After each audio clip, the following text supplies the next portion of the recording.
Hello guys, welcome to study search point. मैं मुकेश सिंह आप लोगों का स्वागत करता हूं आज के इस नए वीडियो के अंक में, जिसमें हम जौनसारी जनजाति को कवर करेंगे। साथ ही हमने अपने चैनल पर राजी, बोक्सा और भोटिया जनजाति को वीडियो के माध्यम से अपने चैनल पर अपलोड कर दिया है। यदि आप नए हैं, आपने वीडियो नहीं देखा है, तो आप हमारे चैनल के प्लेलिस्ट में जाकर उन वीडियो को देख सकते हैं। साथ ही हमारे चैनल पर अन्य सब्जेक्ट से संबंधित भी वीडियो प्रोवाइड कराई जाती हैं, जिन्हें आप हमारे चैनल के प्लेलिस्ट में जाकर देख सकते हैं। इसी के साथ शुरू करते हैं जौनसारी जनजाति।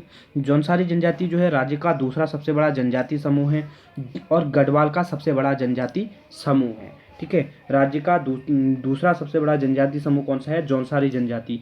अब यहाँ पर राज्य का दूसरा सबसे बड़ा जनजाति समूह आया है, तो राज्य का सबसे बड़ा जनजाति समूह कौन सा है? तो वो है थारू जनजाति। ठीक है, और जबकि राज्य का दूसरा सबसे बड़ा जनजाति समूह कौन सा है? जौनसारी जनजाति। जौनसारी जनजाति जो है प्रजाति दृष्टि से ये जो है इंडो आर्यन परिवार से संबंधित हैं। ठीक है, तो आपसे पूछा जाएगा कि कौन सी जनजाति जो है इंडो आर्यन परिवार से जो है संबंधित है, तो वो है जौनसारी जनजाति। जौनसारी जनजाति के निवास की हम बात करें तो इनका निवास लघु हिमालय के उत्तरी पश्चिमी भाग, देहरादून, चकराता, कालसी, त्योनी, लाखा मंडल, टिहरी, जौनपुर, उत्तरकाशी और नेका क्षेत्र में स्थित है। ठीक है, इनका क्षेत्र जो है कालसी तहसील से टिहरी जिले के जौनपुर और उत्तरकाशी के मोरी ब्लॉक के फतेह पर्वत के 9 विकास खंडों तक फैला हुआ है। कालसी, चकराता जो कालसी वाला जो क्षेत्र है वहाँ पर, और टिहरी के जौनपुर और उत्तरकाशी के मोरी ब्लॉक के फतेह पर्वत के 9 विकास खंडों तक ये फैली हुई है ये जनजाति। तो यहाँ से फतेह पर्वत से क्वेश्चन बन के आता है कि फतेह पर्वत किस जनपद में स्थित है? तो वो है उत्तरकाशी में।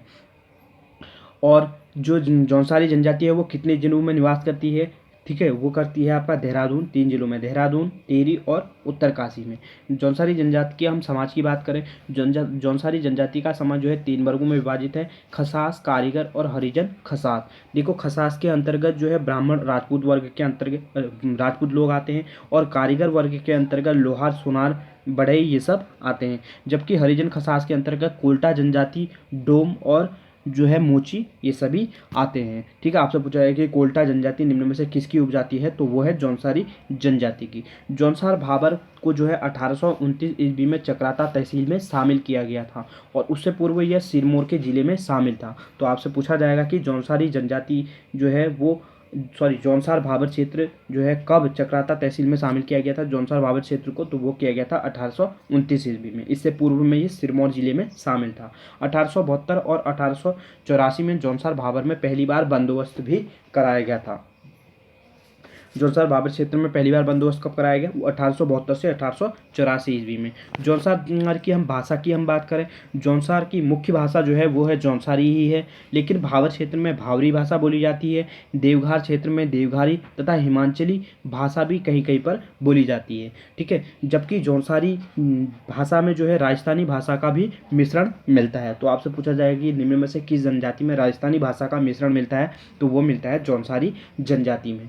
और इतिहासकार गिरियर्सन ने जौनसारी भाबर जो रवई वाला जो क्षेत्र है जौनपुर भाषा को जो है पश्चिमी पहाड़ी का नाम दिया है। ठीक है, तो किस इतिहासकार ने जो है जौनसारी भाषा को पश्चिमी पहाड़ी का नाम दिया है? तो वो दिया है गिरियर्सन ने। ठीक है, इतिहासकार गिरियर्सन ने। अब इनके सामाजिक संरचना की हम बात करें तो सामाजिक संरचना में इनका जो समाज है वो पितृसत्तात्मक है, यानी कि पिता को ज़्यादा महत्व दिया जाता है, और इस समाज में बहुपति विवाह का प्रचलन है। ठीक है, और इनके यहाँ जो है बेबिकी, बोई दोदिकी, बाजदिया विवाह का प्रचलन है। तो पूछा जाएगा कि निम्न में से किस जनजाति में बेबिकी, बोई दोदिकी या बाजदिया विवाह का प्रचलन है? तो वो है जौनसारी जनजाति में। और जौनसार भाबर में जो है दाम विवाह का भी प्रचलन है। ठीक है, तो आपसे पूछा जाएगा कि निम्न में से किस जनजाति में दाम विवाह का प्रचलन है? तो वो है जौनसारी जनजाति में।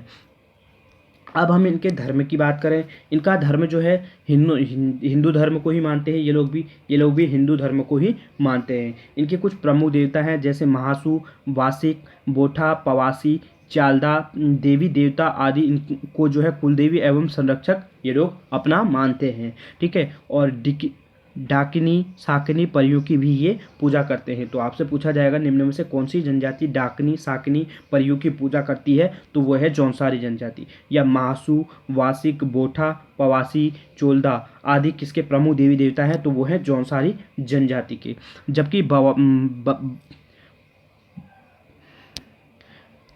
जबकि बसाक और बैठा के मंदिर जो है बाबर के हनौल में है, और जबकि पिबासक का मंदिर जो है रवई पट्टी में है। जौनपुर का प्रसिद्ध मंदिर जो हनौल है वो नागर शैली में निर्मित है। देखो जौनसारियों का एक प्रसिद्ध मंदिर है हनौल, ठीक है, वो काफ़ी प्रसिद्ध है, ठीक है, और वह मंदिर जो है नागर शैली में निर्मित है, ठीक है, जौनसार बाबर क्षेत्र में स्थित है वो मंदिर। अब इनकी हम सांस्कृतिक गतिविधियों की बात करें तो जौनसार भाबर में जो है मेलों को गनायत कहा जाता है, ठीक है, जौनसार भाबर क्षेत्र में जो है मेलों को क्या कहा जाता है, गनायत कहा जाता है। इनके प्रमुख त्यौहार हैं बिस्सू जिसे वैसाखी कहा जाता है, पंचाई या पंचौ जिसे दशहरा कहा जाता है, और दियाई जिसे दीपावली के तौर पर ये लोग बनाते हैं। तो आपसे पूछा जाएगा निम्न में से बिस्सू जो है बैसाखी, बिस्सू, पंचोही या दियाई निम्न में से किस जनजाति के प्रमुख देवता हैं, तो वो है जौनसारी जनजाति के। या बिस्सू मेला कहाँ लगता है, ठीक है, वो लगता है देहरादून में, देहरादून के चक्राता में,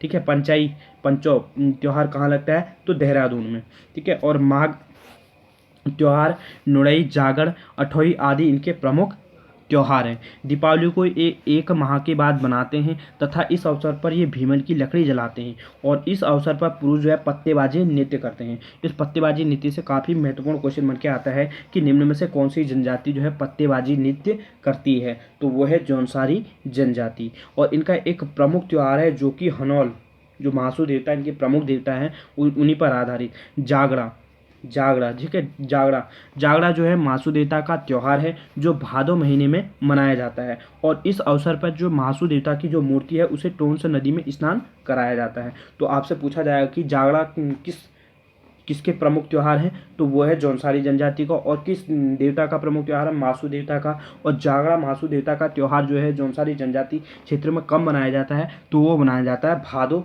महीनों में। इसमें जो है क्या होता है कि महासू देवता की मूर्ति को टोंस नदी में स्नान कराया जाता है। काफ़ी महत्वपूर्ण इनका मेला है। अगली हम बात करें चौथी थाल, ठीक है, चौथी थाल, ठांडा, चौरानी, नागथाल और लुहन डांडा आदि जो है इनके प्रमुख मेले हैं, ठीक है। आपसे पूछा जाए चौथी थाल, चौरानी या नागथाल या लुहन डांडा किस जनजाति के प्रमुख मेले हैं, तो वो है जौनसारी जनजाति। और नुड़ई जो है सावन के महीने में जो है भेड़ पालकों के द्वारा मनाया जाता है, ठीक है। जो नुड़ई त्यौहार है वो सावन के महीने में मनाया जाता है, लेकिन ये जौनसार क्षेत्र में जो भेड़ पालक जो लोग हैं उनके द्वारा मनाया जाता है।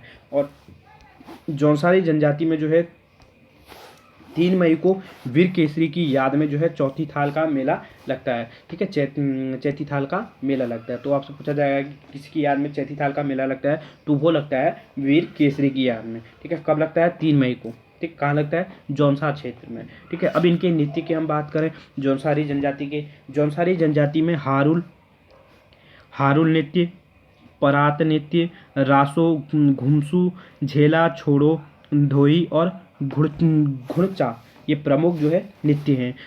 जांगबाजी, सराई, हृदया, मडबड़ा, ठीक है, तांदा, मरोज, ठुमकिया, अंडे कांडे, पत्तेबाजी, पठई या पांडव वला आदि इनके प्रमुख नृत्य हैं, ठीक है। नृत्यों से भी काफ़ी क्वेश्चन पूछे जाते हैं, आपको इन नृत्यों को भी बार बार देखना होगा, याद करने की ज़रूरत नहीं पड़ेगी, ठीक है। बार बार आप इसे देखेंगे तो आपको ये वैसे ही याद आ जाएंगे। जैसे हारून नृत्य किस जनजाति का प्रमुख नृत्य है, तो जौनसारी जनजाति। या पत्तेबाजी निम्न में से किस जनजाति का प्रमुख नृत्य है, तो जौनसारी जनजाति। अंडे कांडे या डायरेक्ट पूछा जाएगा कि जंगबाजी, सराई, हृदया, तांदी, मरोज निम्न में से किस जनजाति के प्रमुख नृत्य हैं, तो वो है जौनसारी जनजाति के।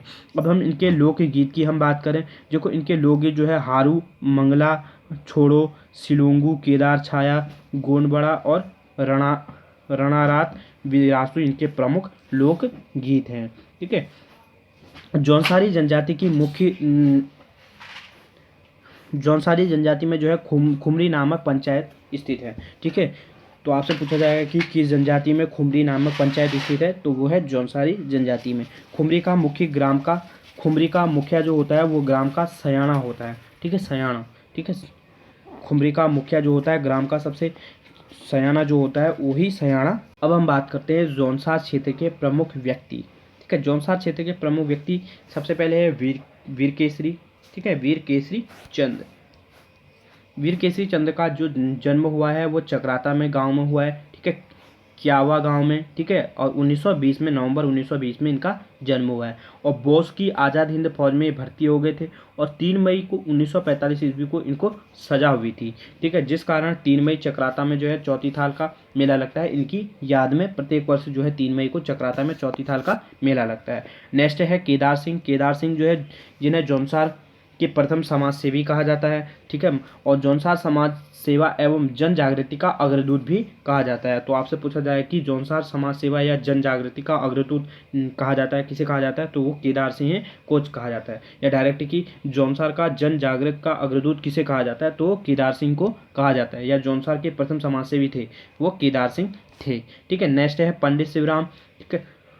जौनसार के प्रथम कवि जो है रहे हैं पंडित शिवराम। इनकी प्रमुख रचना है वीर केसरी। तो आपसे पूछा जाएगा कि वीर केसरी निम्न में से किसकी रचना है, तो पंडित शिवराम की। और जौनसार के प्रथम कवि कौन थे, पंडित शिवराम। भाव सिंह चौहान जिन्हें फादर ऑफ जौनसार कहा जाता है। तो आपसे पूछा जाएगा कि फादर ऑफ जौनसार किसे कहा जाता है, भाव सिंह चौहान को। गुलाब सिंह जौनसार में राजनीति जागरूकता का जनक जो है गुलाब सिंह को कहा जाता है, जबकि जौनसार क्षेत्र में प्रथम मंत्री बनने वाले यही थे गुलाब सिंह को। गुलाब सिंह जो है प्रथम मंत्री बने थे जौनसार क्षेत्र से। और जौनसार क्षेत्र में राजनीतिक जागरूकता का जनक किसे कहा जाता है, जौनसार क्षेत्र के राजनीतिक जागरूकता का जनक किसे कहा जाता है, गुलाब सिंह को, क्योंकि जौनसार क्षेत्र के पहले मंत्री बनने वाले यही थे गुलाब सिंह, ठीक है। और रतन सिंह जौनसारी का आधुनिक कवि, रतन सिंह जौनसारी को जो है आधुनिक कवि कहा जाता है। और इनकी जो रचना है वो है मध्य हिमालयी जौनसार बाबर आंचल, इनकी प्रमुख रचना है। तो आपसे पूछा जाएगा मध्य हिमालयी जौनसार बाबर आंचल किसकी रचना है, तो वो है रतन सिंह जौनसारी की। या जौनसार का आधुनिक कवि किसे कहा जाता है, रतन सिंह जौनसारी को। अगला नेक्स्ट है नंदलाल भारती। नंदलाल भारती को भारतीय जौनसार रत्न से सम्मानित किया गया है। तो आपसे पूछा जाएगा निम्न में से किस जौनसार व्यक्ति को जो है भारतीय जौनसार रत्न से सम्मानित किया गया है, तो वो है नंदलाल भारती। और जौनसारी के प्रमुख व्यक्ति हैं देविका चौहान जो कि समाजसेवी हैं, कृपाराम जोशी जो कि शिक्षाविद या समाजसेवी हैं। तो आपसे पूछा है निम्न में से जो है देविका चौहान का संबंध किससे, समाजसेवी से, शिक्षाविद से या पर्यावरण से, कुछ भी पूछ सकता है। तो वो है समाजसेवी थी। देविका चौहान समाजसेवी हैं जौनसार क्षेत्र की, और कृपाराम मिश्र जो है शिक्षाविद समाजसेवी दोनों हैं, ठीक है। नेक्स्ट है रवाल्टा जौनपुर। जौनपुर के बारे में देख लेते हैं। जौनपुर रवई क्षेत्र में पोखू देवता की पूजा की जाती है, ठीक है, नेटवाड़ मंदिर में, ठीक है। इसका मंदिर जो है नेटवाड़ मंदिर जो है वहीं पर जो है रवई क्षेत्र के लोगों के के द्वारा जो है पोखू देवता की पूजा की जाती है। यहाँ पर भी जौनसार क्षेत्र के लोग निवासी रहते हैं, ठीक है। पोखू इस क्षेत्र के डराने वाले न्यायप्रिय तथा सत्यप्रिय देवता हैं, ठीक है। जो पोखू देवता है वह एक इन लोगों का न्यायप्रिय एवं सत्यप्रिय देवता को मानते हैं, इसे डराने वाला, ठीक है। और लुदेश्वर देवता का मेला जो है आषाढ़ मास में लगता है। तो आपसे पूछा जाएगा कि लुदेश्वर देवता का मेला कहाँ लगता है, तो वो लगता है जौनपुर टिहरी में, ठीक है। और अट्ठड़ मेला जो है रवाई घाटी में हर तीसरे साल लगता है। तो आपसे पूछा जाएगा अट्ठड़ मेला कहाँ लगता है, तो वो लगता है जौनपुर में। पांडव नृत्य भी किया जाता है, तो वो जौनपुर क्षेत्र में ही किया जाता है। लोटा पिट्ठा परंपरा का प्रचलन जो है वो भी रवई के जौनपुर क्षेत्र में ही प्रचलित है। और जौनपुर का सबसे बड़ा पर्व है वो है मौड़ मेला, ठीक है, जो अलगाड़ नदी पर सामूहिक रूप से मछली पकड़ी जाती है इसमें, ठीक है, हर साल ये होता है। जौनपुर का सबसे बड़ा पर्व कौन सा है, मौड़ मेला, ठीक है। मौड़ मेला कहाँ लगता है, जौनपुर टिहरी क्षेत्र में, ठीक है, जौनसारी जनजातियों के समाज में लगता है, ठीक है। और यहाँ पर जो है अलगाड़ नदी पर जो है सामूहिक रूप से मछली पकड़ी जाती है। तो आपसे पूछा जाएगा कि मौड़ मेला किस नदी पर आयोजित होता है, तो वो होता है अलगाड़ नदी पर, ठीक है। इसी के साथ हमारा जौनसारी जनजाति से संबंधित महत्वपूर्ण वीडियो यहीं पर समाप्त होता है। मिलते हैं नेक्स्ट वीडियो में, तब तक के लिए घर में रहें, सुरक्षित रहें, धन्यवाद।